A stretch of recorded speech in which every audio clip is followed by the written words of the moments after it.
तो बेटे after studying lecture 1 हमने बेटा डॉट प्रोडक्ट देखा, डॉट प्रोडक्ट कैसे करते हैं। आज हम दूसरा जो हमारा लेक्चर है, दूसरे लेक्चर में हम देखेंगे कि what do we mean by the cross product of two vectors and how do we do the cross product of two vectors. तो बेटे सबसे पहले आप याद रखोगे जो क्रॉस प्रोडक्ट है इसका दूसरा नाम होता है वेक्टर प्रोडक्ट। क्रॉस प्रोडक्ट का दूसरा नाम होता है बेटे वेक्टर प्रोडक्ट। क्यों? देखो बेटे जब हमने दो वेक्टर्स को डॉट किया था तो जो हमें मिला था वो स्केलर था। इसका मतलब दो वेक्टर्स को डॉट करने के बाद जो चीज हमें मिली वो चीज स्केलर थी, इसलिए डॉट प्रोडक्ट को हमने स्केलर प्रोडक्ट कहा था बेटे। लेकिन यहां पर मसला है, जब हम दो वेक्टर्स को क्रॉस करेंगे, दो वेक्टर्स को क्रॉस करने के बाद जो चीज हमें मिलेगी वो वेक्टर ही होगी। तो इसका मतलब इसीलिए इसको हम बोलते हैं बेटे वेक्टर प्रोडक्ट। सो इसका मतलब whenever we cross the two vectors we get a third vector. सो एक वेक्टर है, लेट अस सपोज बेटे एक वेक्टर है हमारे पास, इसका नाम हम रखेंगे बेटे वेक्टर ए। दूसरा वेक्टर हमारा लेट अस सपोज बेटे इसका नाम हम रखेंगे वेक्टर बी। और इन दो वेक्टर्स के बीच का जो एंगल है वो हम मानेंगे कितना है बेटा थीटा। अब मैं ये ए और बी को क्रॉस करूंगा, क्रॉस कैसे करते हैं वो मैं आपको बताऊंगा। लेकिन ए और बी को क्रॉस करने के बाद ए एक वेक्टर है, बी दूसरा वेक्टर है। एक वेक्टर और दूसरे वेक्टर को क्रॉस करने के बाद हमें एक तीसरा वेक्टर मिलता है। इसका मतलब whenever I will cross A with B, I will get a third vector C. Okay, how I have to cross? देखो बेटे ध्यान से देखो, हम ऐसे लिखते हैं magnitude of A cross B is equal to magnitude of A cross B is equal। फिलहाल आप लिखोगे नहीं, फिलहाल आप ध्यान से देखोगे बोर्ड की और बाद में मैं लिखवाऊंगा। Cross product of two vectors A and B is magnitude of A, magnitude of B, sin theta। ये देखो बेटे ये हो गया क्रॉस प्रोडक्ट। डॉट प्रोडक्ट में हमने क्या किया था magnitude of A, magnitude of B, cos theta. Cross product में क्या करते हैं magnitude of A, magnitude of B, sin theta. इसका मतलब ध्यान से देखो मेरी और इस पॉइंट को बेटा नोट करो। इसका मतलब हुआ बेटे जब मैं वेक्टर ए और वेक्टर बी को क्रॉस करूंगा मुझे एक तीसरा वेक्टर मिलेगा। उस तीसरे वेक्टर का मैग्नीट्यूड क्या होगा ए बी साइन थीटा। इसका मतलब ये क्या है, ये एक तीसरा वेक्टर है, लेट अस सपोज सी, ये उस सी का मैग्नीट्यूड है ए बी साइन थीटा। मैंने लाया वेक्टर ए, मैंने लाया वेक्टर बी, वेक्टर ए और वेक्टर बी के बीच में एंगल है थीटा, इनको मैंने क्रॉस किया। जब मैंने क्रॉस किया तो मुझे तीसरा वेक्टर मिला, वो तीसरे वेक्टर का नाम हमने क्या रखा बेटे सी।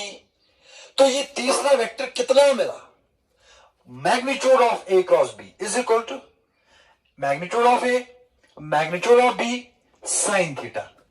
कहानी खत्म हो गई। तो इसको कहते हैं बेटे क्रॉस प्रोडक्ट। तो बेटे यहां मसला यह है कि जो मुझे तीसरा वेक्टर मिला कौन सा सी, मुझे सिर्फ तीसरे वेक्टर का मैग्नीट्यूड पता चला। ये तीसरे वेक्टर का डायरेक्शन भी होना चाहिए। क्यों?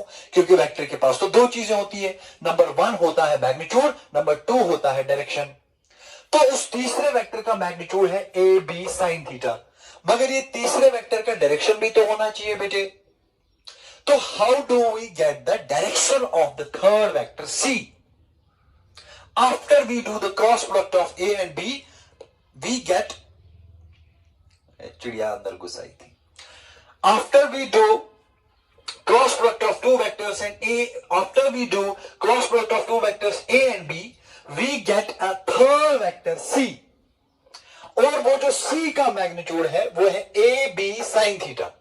अब मसला ये है बेटे what is the direction of this vector C? ये देखो बेटे what is the direction of this vector C? ये मसला है। तो you will remember that the direction of vector C is obtained by a rule and that rule is called as right hand rule। इसको हमें सीखना पड़ेगा। The third vector which is the vector C, उसका magnitude ये होगा, लेकिन direction is obtained by law, that law is called as the right hand rule. तो ये राइट हैंड रूल क्या है, मैं आपको समझाता हूं बेटी। राइट हैंड रूल बोलता है बेटा, if you want to find out the direction of vector C, what you do, you take out your right hand. सारे अपना राइट हैंड यूज करेंगे, ठीक है। राइट हैंड यूज बाहर निकालो और सबसे पहले अपने जो फिंगर्स है, उंगलियां रखो इन द डायरेक्शन ऑफ ए। जरा इस केस में देखो आप, ए का डायरेक्शन उधर की ओर है, तो मैं अपनी उंगलियां रखूंगा उधर की ओर। लेकिन उंगलियां उधर की ओर रखने के दो तरीके हैं। मैं ऐसे भी रख सकता हूं, उंगलियां उधर की ओर हो गई। मैं ऐसे भी रख सकता हूं, उंगलियां फिर से उधर की ओर हो गई। तो अब आप सवाल पूछोगे, सर क्या ऐसे रखना है पाम ऊपर की ओर, कि ऐसे रखना है पाम नीचे की ओर? मैं बोलूंगा बेटे, पाम होना चाहिए towards the vector B. Vector B तो यहां से है, ऊपर से। इसका मतलब fingers in the direction of A, palm ऊपर की ओर। पाम क्यों ऊपर की ओर? क्योंकि वेक्टर बी ऊपर की ओर है। ये सही कॉन्फ़िगरेशन है। ये हो गया मेरे हाथ का कॉन्फ़िगरेशन। अब देखो क्या करना है। अब ये वेक्टर बी जो है, उंगलियों को टुवर्ड्स बी वर्ल करना है, घुमाना है। देखो बेटे, उंगलियों को मैं टुवर्ड्स बी घुमाऊंगा। घुमाया, पहले उंगलियां थी टुवर्ड्स ए, अब मैंने इनको घुमाया टुवर्ड्स बी। ये देखो, थंब कहां जा रहा है? थंब जा रहा है बोर्ड के बाहर। अगर थंब जा रहा है बोर्ड के बाहर, इसका मतलब वेक्टर सी भी जाएगा बोर्ड के बाहर। That is the right hand rule. So what does the right hand rule say? It says that place your fingers in the direction of vector A, while the palm should be facing towards vector B. Then whirl your fingers towards B, and the thumb will give us the direction of vector C. That is the right hand rule. Acha. So direction of vector C is given by a rule, and that rule is called as the right hand rule. इसको हम in the due course of lecture और भी मैं ज्यादा इसको explain करूंगा। फिलहाल के लिए इतना आपको नोट करना पड़ेगा। फिलहाल के लिए अब अपना रफ और नोटबुक निकालो, जो मैं बोलूंगा उसको लिखो। शाबाश, लिखो बेटी। The cross product of two vectors A and B, लिखो point number 1, cross product of two vectors A and B is defined as the product of तीन चीजों का प्रोडक्ट। क्या क्या? Magnitude of A, comma magnitude of B, and sine theta.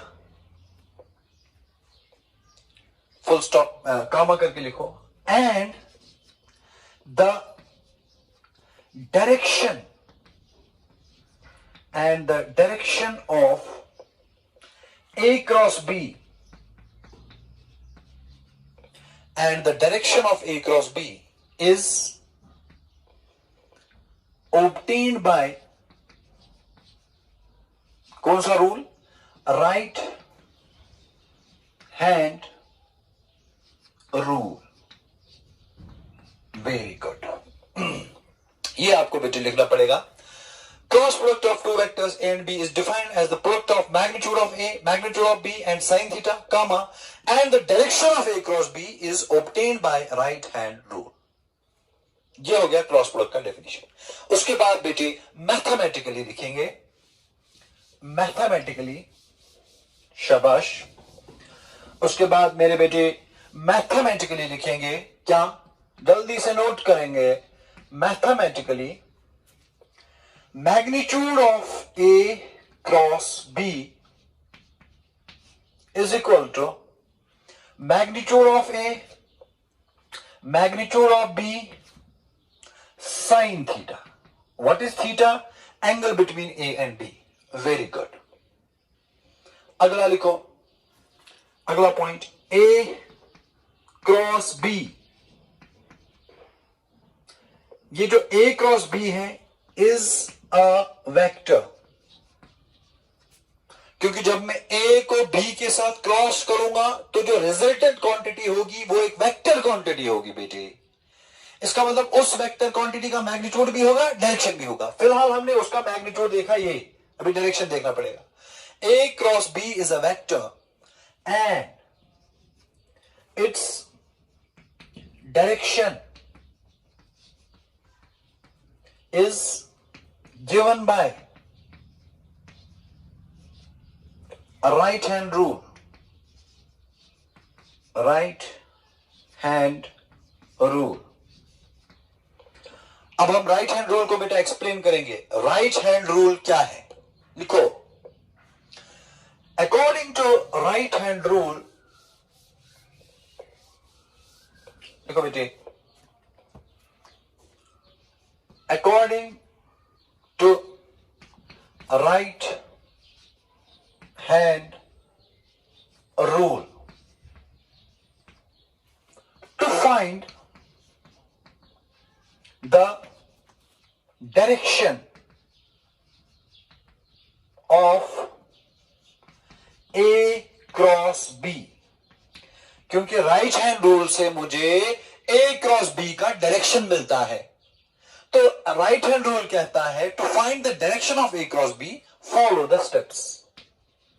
Follow the steps.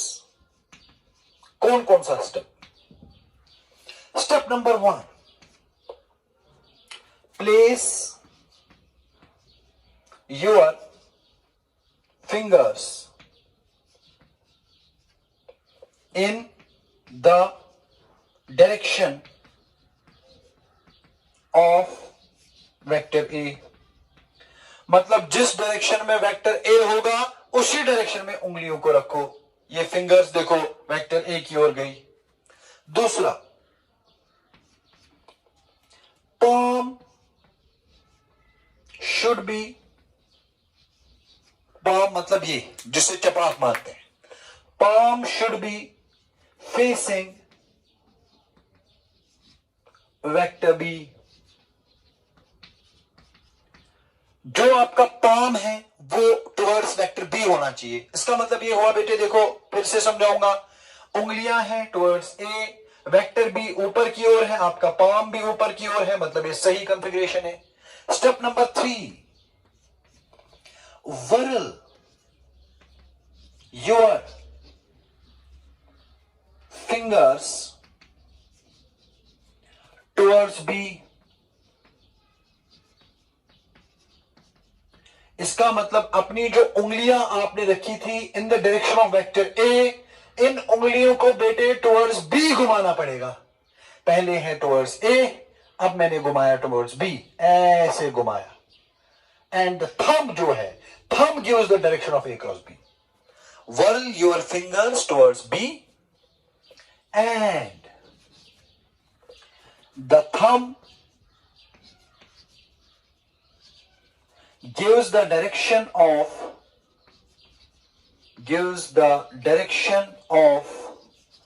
A cross B. इसको बेटे आपको note करना पड़ेगा. 3 स्टेप्स है. उंगलियां होनी चाहिए इन the direction of A, palm होना चाहिए फेसिंग टुवर्ड्स बी, और फिर आपका जो उंगलियां हैं उनको घुमाना पड़ेगा फ्रॉम ए टू बी. और जो थंब है, thumb gives the direction of the A cross B. यहां थंब बाहर की ओर है, मतलब ए क्रॉस बी बाहर की ओर. ये ए है, ये बी है, ये ए क्रॉस बी है आपकी ओर.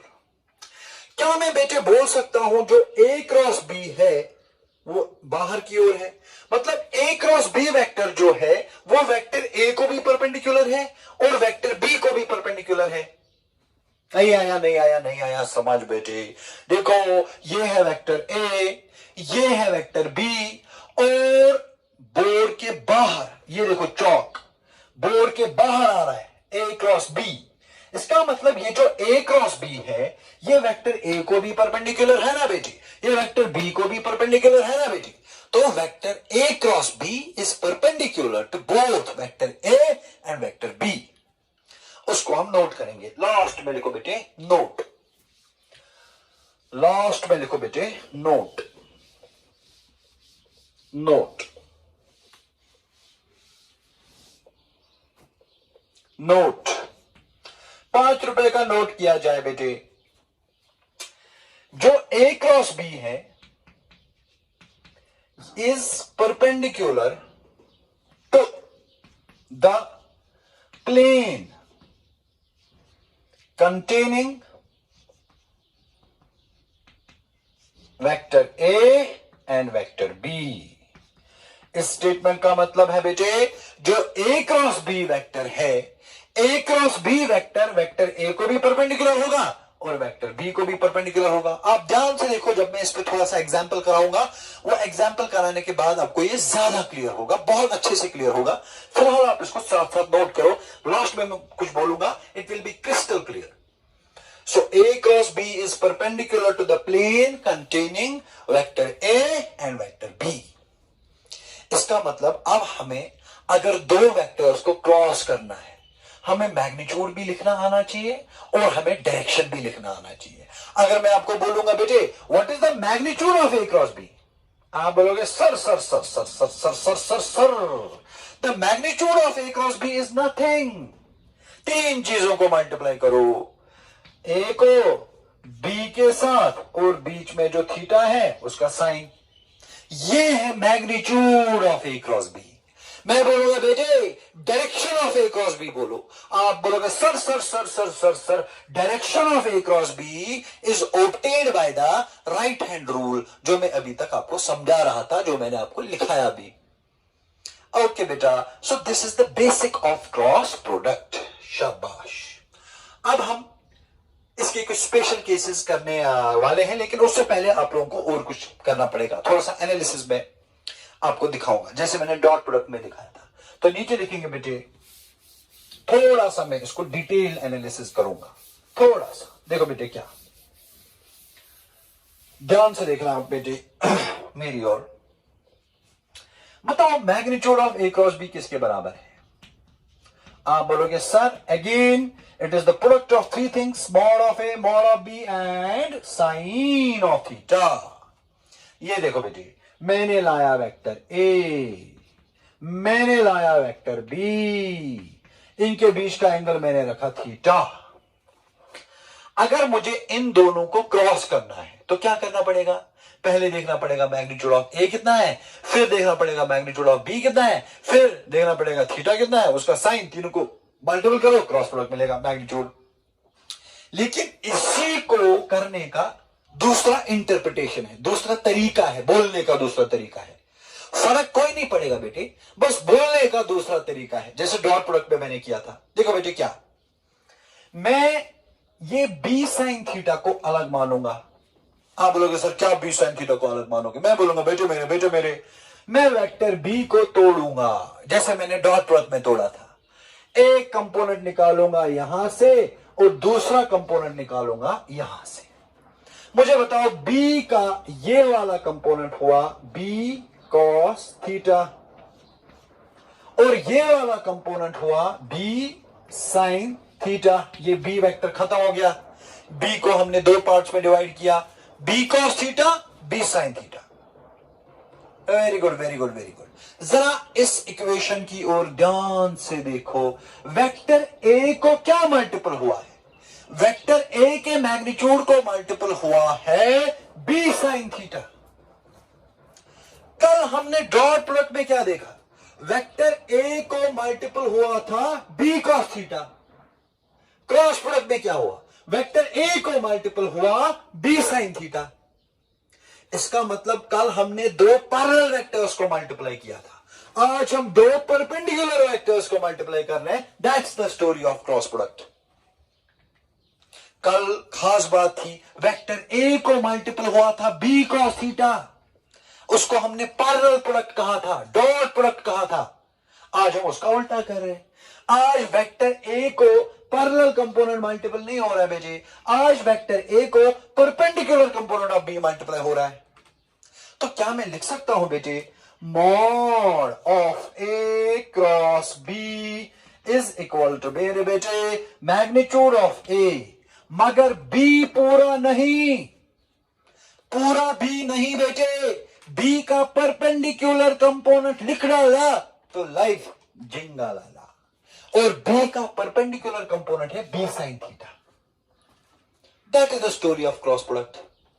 अच्छा, इसी तरह मैं लिख सकता हूं बेटे, mod of A cross B is equal to, यहां पे पूरा का पूरा बी, मगर ए का कौन सा कंपोनेंट, परपेंडिकुलर कंपोनेंट। इसका मतलब हुआ बेटे, डॉट प्रोडक्ट में पैरेलल कंपोनेंट को मल्टीपल कर डालो और क्रॉस प्रोडक्ट में परपेंडिकुलर कंपोनेंट्स को मल्टीपल कर डालो। That's the story of dot product and cross product. In dot product, you multiply the components which are parallel to each other. In cross product, you multiply the components which are perpendicular to each other. कहानी खत्म। ये आप अपनी notebook पे बेटे लिखो। इसका मतलब क्या है, ए बी परपेंडिकुलर, ए को बी का परपेंडिकुलर कंपोनेंट मल्टीपल हुआ। इसका मतलब क्या है, बी ए परपेंडिकुलर, बी को ए का परपेंडिकुलर कंपोनेंट मल्टीपल हुआ। जैसे कल मैंने लिखा था ए बी पैरेलल या ए पैरेलल बी, आज उल्टा लिख रहा हूं, ए बी परपेंडिकुलर और ए परपेंडिकुलर बी। अब आप बोलोगे सर ये जो बी कॉस थीटा है, बी कॉस थीटा का क्या हुआ? मैं बोलूंगा बेटे ये जाया हो गया, क्रॉस प्रोडक्ट में पैरेलल कंपोनेंट काम ही नहीं करता है, ये वेस्ट होता है। जैसे कल डॉट प्रोडक्ट में परपेंडिकुलर कंपोनेंट वेस्ट हुआ था, क्रॉस प्रोडक्ट में पैरेलल कंपोनेंट वेस्ट होता है। तो मतलब थोड़ा बहुत उल्टा हो जाता है, जैसे डॉट में होता है क्रॉस में उसका उल्टा होता है। And dot product is a scalar product, cross product is a vector product. और इसका डायरेक्शन कैसे निकालते हैं बेटे, वो मैंने आप लोगों को समझाया, right hand rule. So that is all about the cross product of two vectors. अब मैं इस पे आपको छोटा सा एग्जाम्पल कराऊंगा बेटे, उससे आपको ज्यादा अच्छे से समझ में आ जाएगा कि क्रॉस प्रोडक्ट है क्या। अब मैं आपको एक एग्जाम्पल दिखाऊंगा बेटे, एग्जाम्पल से आपको शायद अच्छे से समझ में आएगा। मैं आपको बोल रहा हूं बेटे, ये हमारा एक छोटा सा एग्जाम्पल, ये एक वेक्टर है, इसका मैग्नीट्यूड है 3, दूसरा एक और वेक्टर है, इसका मैग्नीट्यूड है 4, और 4 और 3 के बीच का जो एंगल है वो है 30 डिग्री। मैं आपको बोल रहा हूं कि दोनों को क्रॉस करो। आप मुझे बोलोगे सर क्रॉस क्यों करेंगे? मैं बोलूंगा बेटे जब आप 4 और 3 को क्रॉस करोगे आपको एक तीसरा वेक्टर मिलेगा।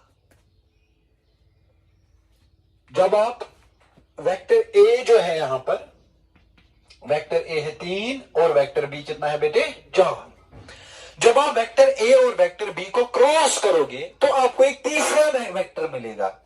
जैसे हम एडिशन में करते थे, वेक्टर एडिशन, वेक्टर ए को ऐड करते थे वेक्टर बी के साथ, तो हमें एक तीसरा वेक्टर मिलता था जिसको हम रिजल्टेंट वेक्टर बोलते थे। उस रिजल्टेंट वेक्टर का मैग्नीट्यूड भी होता था, उस रिजल्टेंट वेक्टर का डायरेक्शन भी होता था। बराबर यही यहां पर भी वैसा ही है। यहां हम ए और बी को ऐड नहीं करते हैं बेटे, यहां हम ए और बी को क्रॉस करते हैं। ए और बी को क्रॉस करने के बाद हमें एक और वेक्टर मिलता है, तीसरा वेक्टर, वो है let us suppose vector R या वेक्टर सी। वो तीसरे वेक्टर की भी दो चीजें होंगी, मैग्नीट्यूड भी होगा, डायरेक्शन भी होगा। मैं आपको बोलूंगा चलो मुझे वो तीसरे वेक्टर का मैग्नीट्यूड बताओ।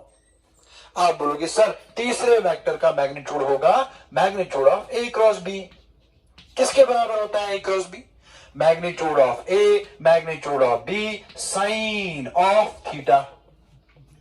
इसका मतलब वो जो तीसरा वेक्टर होगा उसका मैग्नीट्यूड होगा, कितना है मैग्नीट्यूड ऑफ ए 3 तो लिखेंगे 3, कितना है मैग्नीट्यूड ऑफ बी 4 तो लिखेंगे 4, साइन ऑफ 30 डिग्रीज।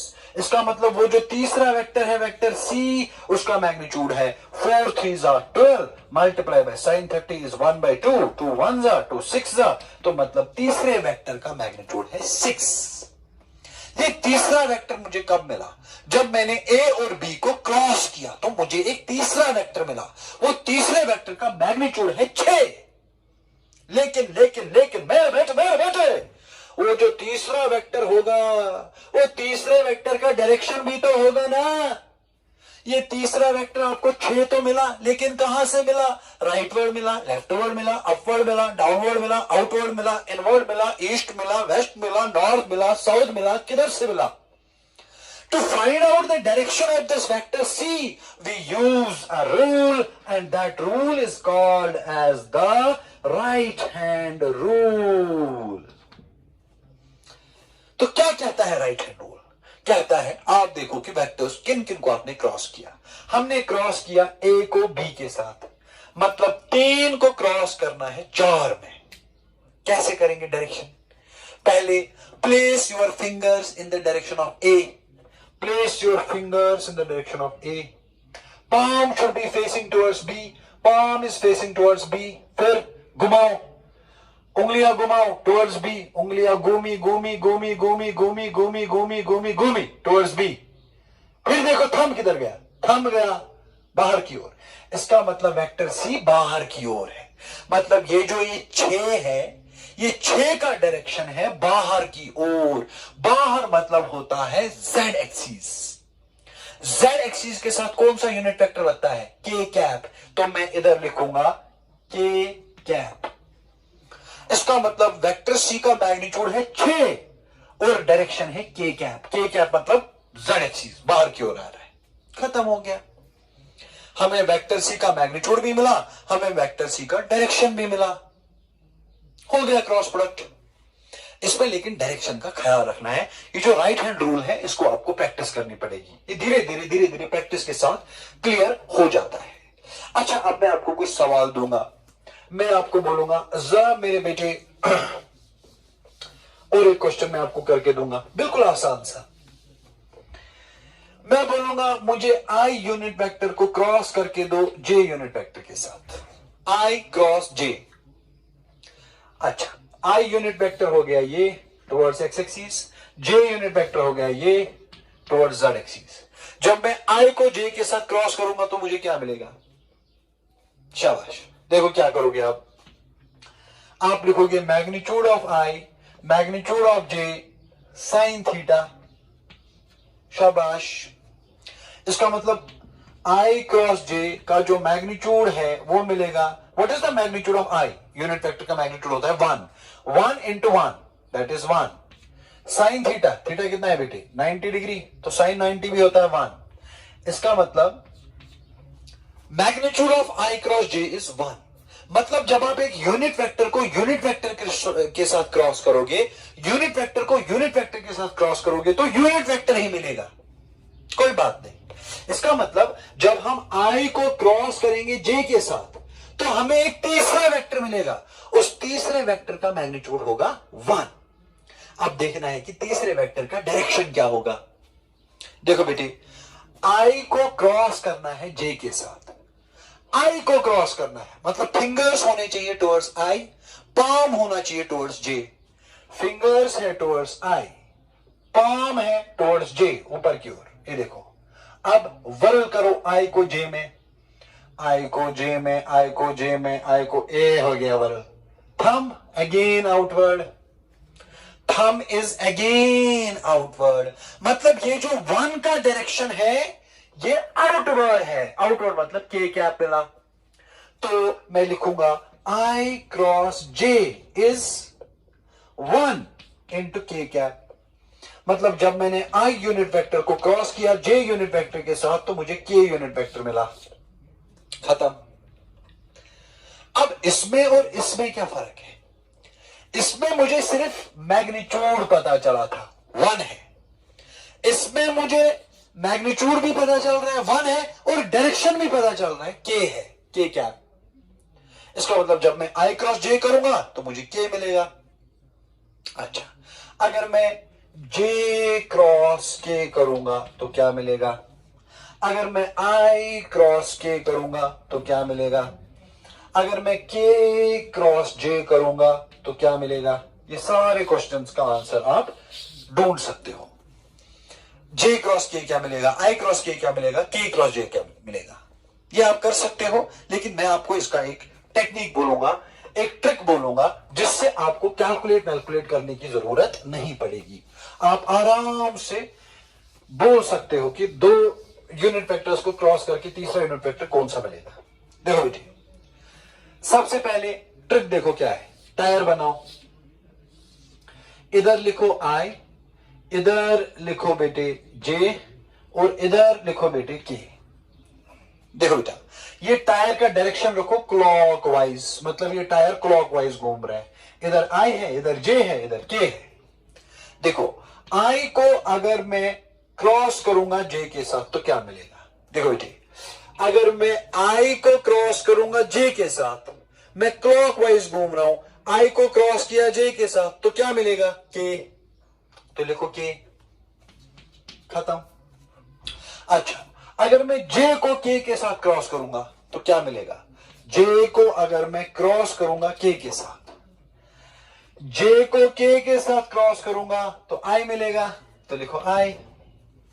और एक, अगर मैं के को क्रॉस करूंगा आई के साथ तो क्या मिलेगा, के को क्रॉस करूंगा आई के साथ तो जे मिलेगा, जे मिलेगा। हो गया, खत्म। ये देखो। अच्छा, अब देखो, अब अगर मैं जे को क्रॉस करूंगा आई के साथ तो क्या मिलेगा। इससे पहले मैंने आई को जे के साथ क्रॉस किया था, अब मैं जे को आई के साथ करूं, जे को आई के साथ, मतलब टायर क्लॉकवाइज जा रहा है लेकिन मैं एंटी क्लॉकवाइज क्रॉस मार रहा हूं। पहले मैंने क्लॉकवाइज क्रॉस मारा था आई को जे के साथ तो सीधा सीधा के, लेकिन अभी मैं उल्टा जा रहा हूं, अभी मैं टायर के उल्टे डायरेक्शन में जा रहा हूं, जे को क्रॉस कर रहा हूं आई के साथ। जब जे को आई के साथ क्रॉस करूंगा तो के नहीं मिलेगा, माइनस के मिलेगा, तो इधर आएगा बेटे माइनस के। इसी तरह बेटे जरा के को क्रॉस करो जे के साथ, के को क्रॉस करो जे के साथ। जब आप के को जे के साथ क्रॉस करोगे तो आप उल्टा जा रहे हो, टायर क्लॉकवाइज आ रहा है, आप यहीं से जा रहे हो, तो आई नहीं मिलेगा, माइनस आई मिलेगा। इसी तरह बेटे अगर मैं आई को क्रॉस करूंगा के साथ, आई को क्रॉस करूंगा के साथ, आई को क्रॉस करूंगा के साथ, again I am going anti clockwise, तो जे नहीं मिलेगा, माइनस जे मिलेगा। तो इस टेक्निक को आप थोड़ा सा प्रैक्टिस करो, इससे आपको जल्दी जल्दी से समझ में आएगा आई क्रॉस जे क्या है, जे क्रॉस के क्या है, के क्रॉस आई क्या है, जे क्रॉस आई क्या है, के क्रॉस जे क्या है, आई क्रॉस के क्या है। ये टायर से सब कुछ हो जाता है। So that this finishes of the cross product. तो ये बेटे हमने क्रॉस प्रोडक्ट का आराम से हमने देखा। तो शॉर्ट में कुल मिलाकर बात ये है बेटे, जब जब हम दो वेक्टर्स को क्रॉस करते हैं, लेट्स सपोज एक वेक्टर है ए, दूसरा वेक्टर है बी, दो वेक्टर्स को क्रॉस करने के बाद हमें एक तीसरा वेक्टर मिलता है सी। उसका मैग्नीट्यूड कितना होता है, ए बी साइन थीटा, और उसका डायरेक्शन कैसे निकालते हैं, राइट हैंड रूल। खत्म। और फिर और एक पॉइंट, जैसे डॉट प्रोडक्ट में हम टू पैरेलल वेक्टर्स मल्टीप्लाई करते हैं, क्रॉस प्रोडक्ट में हम टू परपेंडिकुलर वेक्टर्स मल्टीप्लाई करते हैं, कहानी खत्म। और फिर ये टेक्निक है, टायर बनाओ, आई क्रॉस जे कैसे निकालते हैं, J cross K cross I cross J, ये सब कुछ ये टायर पे हो जाता है। You have to just practise, just like you practise mathematics. तो ये हो गया हमारा बेटे क्रॉस प्रोडक्ट खत्म। अब हम क्रॉस प्रोडक्ट करेंगे कंपोनेंट फॉर्म में, जैसे हमने डॉट प्रोडक्ट किया था कंपोनेंट फॉर्म में, वैसे हम क्रॉस प्रोडक्ट करेंगे कंपोनेंट फॉर्म में। तो अगला लिखेंगे बेटे cross product in component form.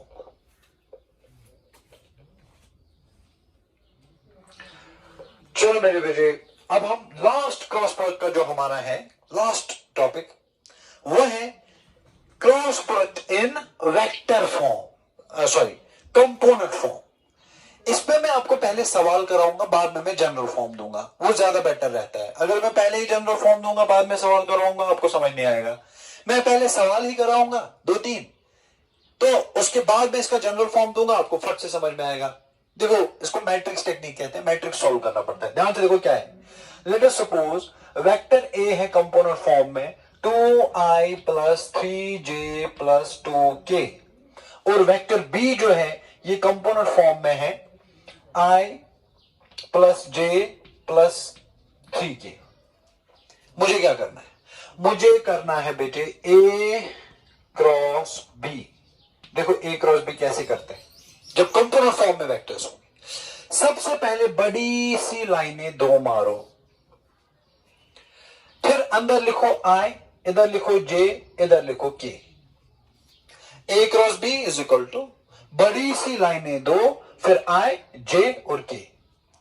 फिर देखो आई कंपोनेंट कितना है ए का, आई कंपोनेंट ए का है 2। फिर देखो आई कंपोनेंट कितना है बी का, वो है 1। इसी तरह देखो जे कंपोनेंट ए का कितना है 3, तो लिखो 3। फिर देखो जे कंपोनेंट बी का कितना है 1, तो लिखो 1। फिर देखो के कंपोनेंट कितना है ए का, वो है 2, तो लिखो बेटे 2। फिर देखो के कंपोनेंट कितना है बी का, वो है 3, तो लिखो बेटे 3। मतलब दोनों वेक्टर्स के आई, जे और के कंपोनेंट लिखो। इसका है आई कंपोनेंट 2, जे कंपोनेंट 3, के कंपोनेंट 2, तो 2 3 2 2 3 2। फिर इसका है 1 1 3 1 1 3 हो गया, इज इक्वल टू। अब ये इसको मैट्रिक्स कहते हैं। अगर आप मैथमेटिक्स स्टूडेंट्स हो तो इसको हम मैट्रिक्स कहते हैं। अब ये मैट्रिक्स को हमें सॉल्व करना है। देखो बेटे सॉल्व कैसे करते हैं, ये एक टेक्निक है, आपको सीखना पड़ेगा। It is mathematics. सबसे पहले लिखो आई, क्या लिखो, इज इक्वल टू, सबसे पहले लिखो आई, उसके बाद ब्रैकेट। ध्यान से, जब आपने आई लिखा तो हल्की सी लाइनें मारो ऐसे। आई के साथ जितना भी नीचे आया वो सब खत्म। फिर ऐसे आई के साथ जितना भी हॉरिजॉन्टली आया वो सब खत्म। मतलब जब आपने यहां आई लिखा तो दो लाइनें मारनी है, एक आई का वर्टिकल लाइन, दूसरा आई का हॉरिजॉन्टल लाइन। जब आप आई के थ्रू वर्टिकल लाइन मारोगे आई भी खत्म, 2 भी खत्म, 1 भी खत्म। जब आई के थ्रू हॉरिजॉन्टल लाइन मारोगे आई भी खत्म, जे भी खत्म, के भी खत्म। तो बचा क्या, बचा 4 चीजें, 3 2 1 3। देखो फिर क्या करना है, ये 4 चीजों का कुछ करना है, गेम है, गेम की तरह है। इसको इसके साथ मल्टीपल, 3 3 9 माइनस, इसको इसके साथ मल्टीपल, 2 1 2 2 हो गया। तो आई वाला कंपोनेंट हमने लिखा, क्या है आई वाला कंपोनेंट, आई इंटू 9 माइनस 2। फिर लिखना है जे वाला कंपोनेंट, मगर फिर लिखना है माइनस जे, फिर लिखना है माइनस जे, फिर लिखना है बेटे माइनस जे। आई वाला खत्म किया, आई को छोड़ा, फिर लिखो माइनस जे, प्लस जे नहीं, दूसरा लिखना होता है माइनस जे। अच्छा, अब जब मैं माइनस जे लिखूंगा तो जे के थ्रू कितनी लाइंस बनानी पड़ेंगी, 2। वो पुरानी वाली लाइंस अब नहीं है, वो खत्म, अब नई लाइंस बनानी पड़ेगी। एक लाइन वर्टिकली बनेगी थ्रू जे, दूसरी लाइन हॉरिजॉन्टली बनेगी थ्रू जे। जरा बताओ खत्म क्या क्या हुआ, आई जे के हमेशा खत्म ही होता है। जब आपने वर्टिकली लाइन डाला और 3 और 1 खत्म हो गया, जब 3 और 1 खत्म हो गया तो बचा क्या, बचा 2 2 1 3। ये 1 है और ये भी 1 है, बचा 3 और 1 खत्म, 2 2 1 3। अब क्या करेंगे, 2 3 6 माइनस 2 1 2 हो गया, जे कंपोनेंट भी खत्म। सो पहले लिखना है आई कंपोनेंट, फिर लिखना है माइनस जे कंपोनेंट, और लास्ट में लिखना है प्लस के कंपोनेंट। जरा बताओ अब प्लस के कंपोनेंट क्या करोगे, एक वर्टिकल लाइन मारो थ्रू के, एक हॉरिजॉन्टल लाइन मारो थ्रू के। जब आप के थ्रू एक वर्टिकल लाइन मारोगे, ये इमेजिनरी लाइन मारनी है यार, प्रैक्टिस किसे, सच में लाइन नहीं मारनी, इमेजिनरी। एक लाइन ऐसे, एक लाइन ऐसे, ये सारा खत्म, ये सारा खत्म, क्या बचा 2 3 1 1। तो 2 1 2 minus 3 1 3। That's all about the cross product in component form. तो अब इसको सॉल्व करना है, इज इक्वल टू, देखो बेटी 9 माइनस 2 है 7, इसका मतलब ये है 7i, माइनस 6 माइनस 2 है 4 4j, 2 माइनस 3 है माइनस 1, तो मतलब माइनस के, खत्म हो गया। इसका मतलब a क्रॉस b किसके बराबर आया, 7i माइनस 4j माइनस के। सो वेक्टर a ये था, वेक्टर b ये था, और a क्रॉस b ये है। कहानी खत्म हो गई। सिंपल सा क्वेश्चन मैंने आप लोगों को कराया, it was the question number 1। Tension लेने वाली कोई बात नहीं है। अब हम और एक क्वेश्चन करेंगे जिससे हमें और ज्यादा प्रैक्टिस होगी, और ज्यादा ये क्लियर हो जाएगा बेटी, कोई बात नहीं। चलो दूसरा क्वेश्चन देख लो आप। क्वेश्चन नंबर 2 बनाओ। Vector A is equal to 2i minus J plus 3k, vector B is equal to i minus 2k plus 2j plus 3k। करो a क्रॉस b। क्या करते हैं, लिखो बेटे a cross b is equal to, पहले बड़ी सी लाइनें 2, फिर i j और k। बताओ इसका i कंपोनेंट 2, बताओ इसका j कंपोनेंट -1, बताओ इसका k कंपोनेंट 3, फिर b का i कंपोनेंट 1, b का j कंपोनेंट -2, b का k कंपोनेंट 3। बन गया मैट्रिक्स। अब ये मैट्रिक्स को सॉल्व करना है। कैसे सॉल्व करेंगे, इज इक्वल टू, सबसे पहले लिखेंगे i, फिर ब्रैकेट। i बोले तो यहां से ये सब खत्म, यहां से ये सब खत्म, तो क्या बचा, -1 3, -2 3। अब मल्टीपल, -1 को मल्टीपल करो 3, -1 into 3 it is -3, -2 into 3, -2 into 3 is -6, तो -6 लिखना पड़ेगा। हो गया i के बाद लिखना है -j। अब जब -j लिखोगे, एक लाइन यहां से, दूसरा लाइन j के थ्रू, तो बचेगा क्या, 2 3 1 3। 2 को 3 के साथ मल्टीपल 6, तो लिखो बेटे 6 माइनस 1 को 3 के साथ मल्टीपल 3। लास्ट में लिखना है प्लस के, फिर ब्रैकेट करो प्लस के, एक लाइन यहां से, दूसरा लाइन यहां से। अब बचेगा 2 -1 1 -2, 2 into -2 that is -4, minus 1 into -1 that is -1 is equal. अब नर्सरी का मैथ है, -3 minus minus is plus, it is -3 plus 6 that is 6 - 3 is 3, तो लिखेंगे बेटे 3i, फिर -6 - 3 इज 3, तो इट इज 3j, फिर -4 + 1, -4 + 1 इज -3, तो इधर बचेगा -3k। आ गया। सो वेक्टर ए ये है, वेक्टर बी ये है, और a क्रॉस b ये है। खत्म हो गया। तो नंबर से हमें ज्यादा बेटर समझ में आता है। अब जो मैं आपको बताने जा रहा हूं जनरल फॉर्म इसका, वो आप अपनी नोटबुक पे कॉपी करो। लिखो बेटे जल्दी से, शाबाश। अब मैं जनरल फॉर्म बताऊंगा, अब आपको आराम से बेटे मेरे समझ में आ जाएगा। लिखो बेटे, let us suppose vector A is equal to ai plus bj plus ck, इसी को जनरल फॉर्म बोलते हैं। Where vector is expressed in a b and c form. इसी तरह बेटे वेक्टर b को हम लिखेंगे a dash i plus b dash j plus c dash k। a है ai plus bj plus ck, b है a dash i plus b dash j plus c dash k। जरा करो a cross b, लिखो a cross b is equal, क्या करोगे, पहले बड़ी सी लाइनें 2, फिर i j k। बताओ a का i कंपोनेंट है a, j कंपोनेंट है b, k कंपोनेंट है c। फिर इसी तरह b का i कंपोनेंट है a डैश, j कंपोनेंट है b डैश, k कंपोनेंट है c डैश। खत्म।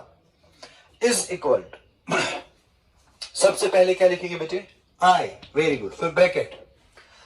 i मतलब ये सारा खत्म, ये सारा खत्म, b into C dash, b into C dash minus b dash into C, b dash into सी। इसको इसके साथ मल्टीपल, माइनस इसको इसके साथ मल्टीपल, कहानी खत्म। उसके बाद लिखेंगे बेटे -j, इधर ख्याल रखना है, प्लस j नहीं, -j।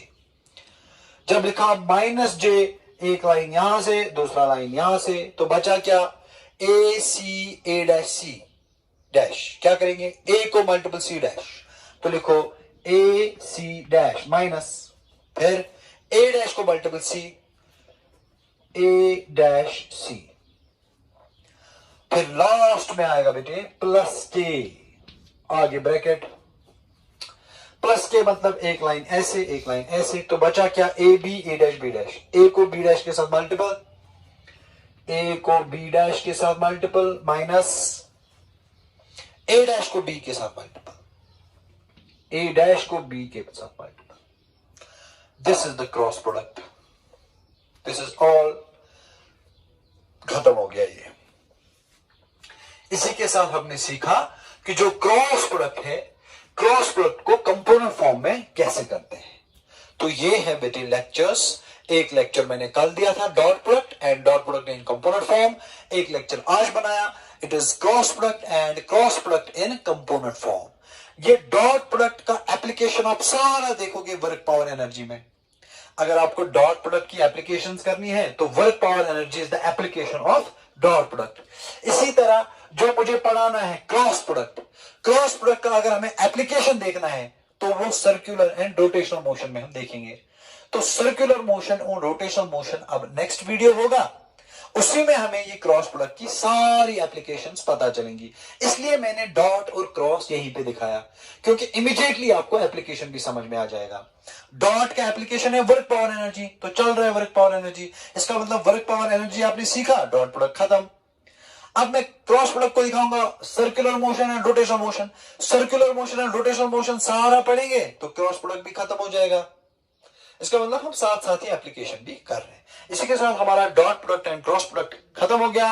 अब जो हमारा चैप्टर होगा कल, जो मैं नेक्स्ट लेक्चर आपको बेटे देने वाला हूं, we will be starting circular motion and rotational motion. और सर्कुलर मोशन और रोटेशनल मोशन खत्म, आप लोगों का पूरा ए पेपर बेटे खत्म हो जाएगा। तो now we will take up circular motion and the rotational motion. इंशाल्लाह नेक्स्ट लेक्चर वो होगा। तो दुआओं में बेटे याद रखना। अल्लाह हाफिज।